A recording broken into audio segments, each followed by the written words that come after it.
कि अगर अभी आपके हिसाब से इस मार्केट में सेक्टर के हिसाब से देखें तो कौन सा सेक्टर सबसे ज़्यादा ल्यूक्रेटिव दिख रहा है आपको? टाइम फ्रेम बताइए ज़रा। जी, मेरी आवाज़ निवेश आ का रही है टाइम आपको? फ्रेम बताइए ना, उस हिसाब से सेक्टर चुन सकते हैं ना। हाँ, हाँ, अब आपकी आवाज़ अब आएगी, बताइए क्या बोल रहे थे आप? आपकी आवाज़ नहीं, आ नहीं, नहीं हम रही थी मुझे। निवेश का टाइम फ्रेम बताने की ज़रूरत है क्योंकि हाँ, टाइम, हाँ, अगर कोई लॉन्ग टर्म इन्वेस्टर हो, कम से कम 4 साल, 5 साल के लिए पैसा लगाना चाहता हो, अभी इस मार्केट कंडीशन में घुसना चाहता हो, तो किस सेक्टर पर ज़्यादा भरोसा करे? मैं कहूँगा कि बीएफएसआई सेक्टर पे। इसके कारण ये है अच्छा, कि बीएफएसआई खाली बैंकिंग नहीं है, बैंकिंग के अंदर ही आपको लार्ज प्राइवेट सेक्टर बैंक है, small private sector bank, PSU, small finance bank है, फिर एनबीएफसीज़ भी आते हैं, माइक्रो लेंडिंग इंस्टीट्यूशंस आते हैं, फिर वेल्थ मैनेजमेंट के broking counters, wealth managers, asset management, insurance ये सब है। तो ये बहुत डाइवर्सिफाइड प्ले है और इकोनॉमी में एक बात सही है कि इंडिया की नॉमिनल जीडीपी ग्रोथ 12 से 15% में बढ़ रही है, तो पर कैपिटा जीडीपी भी आगे बढ़ेगी, तो डिस्पोजेबल सरप्लस लोगों के हाथ में बढ़ता जा रहा है, तो वेल्थ मैनेजमेंट और ये जैसे देख रहे हैं एसआईपी बुक, तो उस साइड से भी बीएफएसआई को बेनिफिट मिलेगा। At the same time infrastructure और कॉर्पोरेट एक्सपेंशन की डेवलपमेंट में बैंक्स का भी लेंडिंग का हाथ बहुत होगा। अब रिसेंटली बैंकिंग सेक्टर उतनी नहीं चली है बिकॉज कुछ सारे डाउट्स आ गए, निम्स के ऊपर प्रेशर की बात है, म्यूचुअल फंड के ऊपर पैसा बैंक से हटकर जा रहा है, आरबीआई ने भी रिटेल पे कुछ रेस्ट्रिक्शन डाला, इसीलिए बैंकिंग सेक्टर पे उतना आपने रुझान नहीं था, उतना एक आउटलुक नहीं था, मगर एक मीडियम टर्म आउटलुक में मैं मानता हूं कि इकोनॉमी की ग्रोथ के साथ बीएफएसआई का ग्रोथ बहुत बढ़िया होगा। तो मेरे ख्याल में बेस्ट सेक्टर होगा लॉन्ग टर्म इन्वेस्टर के लिए बैंकिंग एंड फाइनेंशियल सर्विसेज, पूरा वाइड सेक्टर अ, है ये, उसी में मैं अपना बिल्कुल।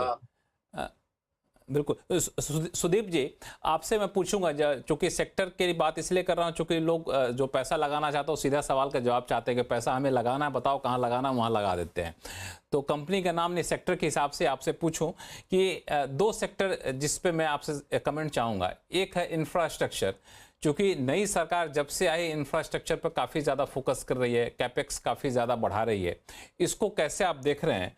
और दूसरा यह है कि पिछले कुछ सालों में पीएसयू सेक्टर ने काफ़ी अच्छा रिटर्न दिया था, लेकिन अब ऊपर से काफ़ी हद तक नीचे गिर चुके हैं, 30 से 40% का करेक्शन आ चुका है। तो पीएसयू से अब दूर रहना चाहिए कि नहीं, इस गिरावट के बाद अब घुसने का समय आ गया है? देखिए, जो इंफ्रास्ट्रक्चर सेक्टर है उसमें कोई निवेशक को 4-5 साल के लिए निवेश करना है, जो सवाल आप कर रहे थे, तो वहां पे तो मैं सबसे जो दिग्गज कंपनी है वहीं पे खरीदारी की सलाह दूंगा। लार्सन टुब्रो, कोई दिक्कत नहीं है, बहुत अच्छा परफॉर्मेंस कर रहा है, ऑर्डर बुक बहुत तगड़ा है और भी ऑर्डर मिल रहा है, मिलेगा भी। ऑर्डर इंटरनेशनल ऑर्डर 1/3 है और मार्जिन प्रोफाइल चेंज हो रहा है, जो सब्सिडियरीज है वो भी बहुत अच्छा कामकाज कर रहे हैं। तो यहाँ पे तो बेझिझक हाइड्रोकार्बन, जो कि पहले मतलब इतना बड़ा बिजनेस नहीं था, अब बहुत बड़ा बिजनेस बन गया है और वहां पे बहुत जबरदस्त ऑर्डर फ्लो है। तो सब मिला के यहाँ पे बेझिझक लंबी अवधि के लिए निवेश किया जा सकता है। दूसरा, जो आपने पीएसयू का बात कहा, ओवरऑल पीएसयू बोल के मैं नहीं देखता हूं, मैं सेक्टर वाइज देखना चाहता हूं। और यहाँ पे एक सेक्टर हमारा बहुत फेवरेट है, वो है पावर। पावर सेक्टर में एक स्ट्रक्चरल इंप्रूवमेंट, स्ट्रक्चरल चेंज आया है और इसके चलते सारे पावर रिलेटेड स्टॉक्स में बहुत अच्छा ट्रैक्शन देखने को मिला है। तो यहाँ पे भी मैं लंबी अवधि के लिए जो दिग्गज कंपनी है एनटीपीसी, वहां पे खरीदारी की सलाह दूंगा। सरकारी कंपनी है, पीएसयू है, पर यहाँ पे भी जो सब्सिडियरी एनटीपीसी ग्रीन का आईपीओ आ रहा है आने वाले दिनों में, कामकाज बहुत अच्छा चल रहा है, इंडिया का सबसे बड़ा पावर प्रोड्यूसर है और इनका बैकवर्ड फॉरवर्ड लिंकेजेस बहुत अच्छे हैं। और जो ट्रेडिशनल एनर्जी कंपनी होने के साथ साथ इन्होंने एक बहुत अच्छा ग्रीन एनर्जी बिजनेस भी खड़ा कर लिया है, जो कि सब्सिडियरी है और जिसका आईपीओ आने वाला है। ओवरऑल हम मानते हैं कि यहाँ पे भी निवेशक लंबी अवधि के लिए निवेश कर सकते हैं। चूंकि रिन्यूएबल की बात बार बार चल रही होती है, तो पावर सेक्टर की जब आप बात कर रहे हैं सुदीप जी, रिन्यूएबल सेक्टर को लेके क्या ऐसे ही राय है कि नहीं, वहां थोड़ा सा आप कंजर्वेटिव रहेंगे? आपने रूरल सेक्टर की जिक्र किया, रिन्यूएबल सेक्टर की। रिन्यूएबल में भी हमारा व्यू पॉजिटिव है, पर रिन्यूएबल्स में ऐसा है कि वैल्यूएशन थोड़ा स्ट्रेच लग रहा है। अब जो रिन्यूएबल सेक्टर्स की जो कंपनी है वहां पे वैल्यूएशन थोड़ा स्ट्रेच लग रहा है, इसीलिए मैं स्पेसिफिक रिन्यूएबल कंपनी में अभी खरीदारी की सलाह नहीं दे रहा हूं लंबी अवधि के लिए। और इसमें बहुत सारे पहलू भी, ग्लोबली रिन्यूएबल जो सेक्टर के जो कंपोनेंट्स हैं उसके प्राइसेस गिर रहे हैं। इंडिया में वहां पे अभी भी ट्रैक्शन है, पर कितना देर रहेगा, कौन सा रिन्यूएबल सेगमेंट सक्सेसफुल होगा, ये बताना मुश्किल है। तो स्पेसिफिक रिन्यूएबल कंपनीज में मैं अभी ध्यान देने के लिए नहीं कहूंगा। बिल्कुल, अभी कोई ध्यान देने की बात नहीं। अभय जी, आपका आजकल कहाँ फोकस चल रहा है, किस सेगमेंट पे ज़्यादा पैसा लगा रहे हैं और अपने क्लाइंट का पैसा लगवा रहे हैं? देखिए, 2-3 सेक्टर्स हैं जिसपे हम पिछले, मैं कहूँगा 6 महीने से बुलिश हैं और धीरे धीरे रिसर्च भी काफ़ी करी है और देख रहे हैं उसमें ऑलरेडी पॉजिटिव रिटर्न्स भी। एक है सबसे बड़ा, उसमें जो एक रिबाउंड हमने देखा है वो है इंश्योरेंस सेक्टर में।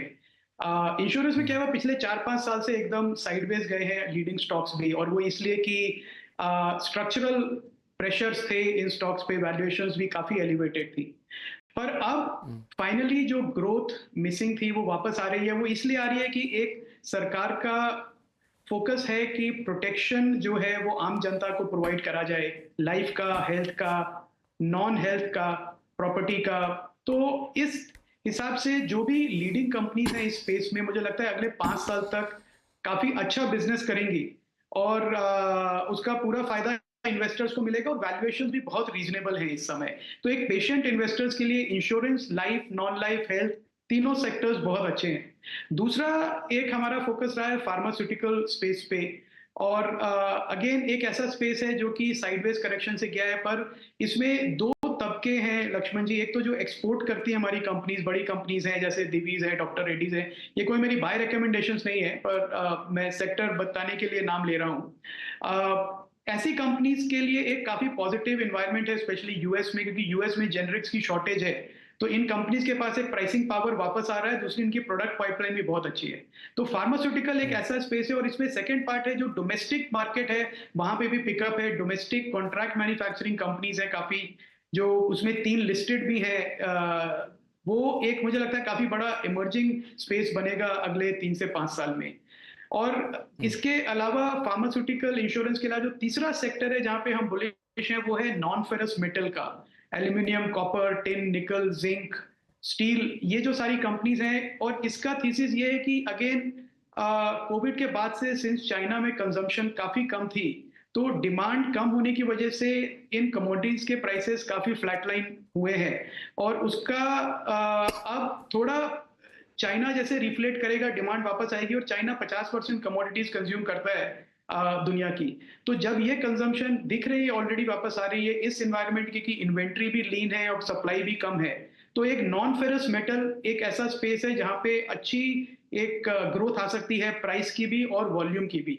तो लक्ष्मण जी, ये 3 स्पेस हैं, इंश्योरेंस, फार्मास्यूटिकल और नॉन फेरस मेटल, जहां पे हमारा अभी ओवरवेट है पोर्टफोलियो में। बिल्कुल। अभिषेक जी, आपसे मैं एक सवाल थोड़ा सा अलग हट के पूछ रहा हूं, जिस सवाल से मैं भी आमतौर पर रूबरू हो रहा होता हूं। क्योंकि सीएनबीसी आवाज़ से हूं तो लोग कई बार जाता हूं तो पूछते हैं कि ये बताइए कि ऐसा कोई कंपनी या फिर ऐसा कोई सेक्टर जहां पैसा लगाऊं और 1-8 साल में दोगुना हो जाए।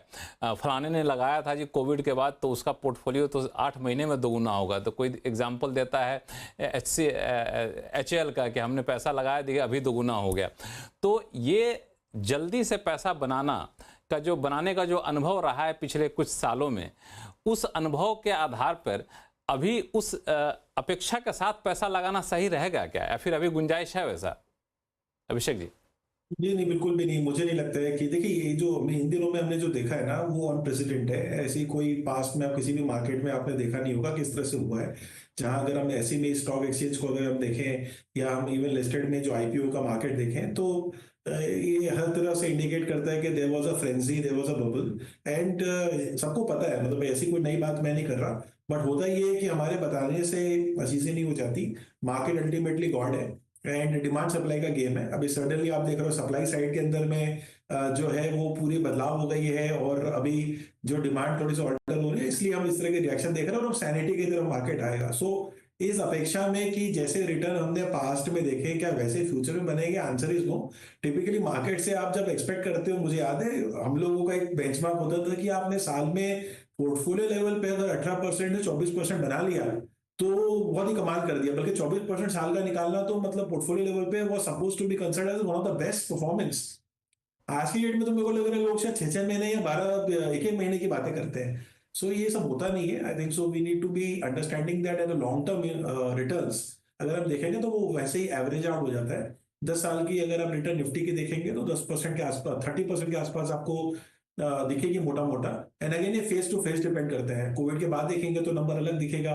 सो डिपेंड कर रहा है हम कंपेयर भी क्या चीज से कर रहे हैं। मोटा मोटा यही कह सकते हैं कि थोड़ी सी एक्सपेक्टेशन की ऑल्ट्रेशन करना बेहतर रहेगा। इससे आप रिस्क जो है वो थोड़ा सा कम लेंगे और क्वालिटी में रहेंगे। अदरवाइज पैसे आप बनाने के चक्कर में कहीं भी इन्वेस्ट करेंगे तो बाद में निकलना बड़ा मुश्किल हो जाएगा। बिल्कुल, बहुत बहुत अच्छी बात आपने कही कि पिछले कुछ सालों में जो रिटर्न आया उसी को बेंचमार्क मान के आप पैसा ना लगाएं और वैसी अपेक्षा ना रखें। लॉन्ग टर्म में रहेंगे तो जाहिर तौर पे एक औसतन ठीक ठाक रिटर्न आपको मिल जाएगा। हालांकि इन दिनों मार्केट में दो सेगमेंट काफ़ी बज़ में है, एक आईटी है और दूसरा आईपीओ है, खासतौर से हुंडई को लेकर के। इस दोनों पे चर्चा करेंगे आप सभी मेहमानों के साथ, लेकिन वक्त है छोटे से ब्रेक का, जल्द लौटते हैं।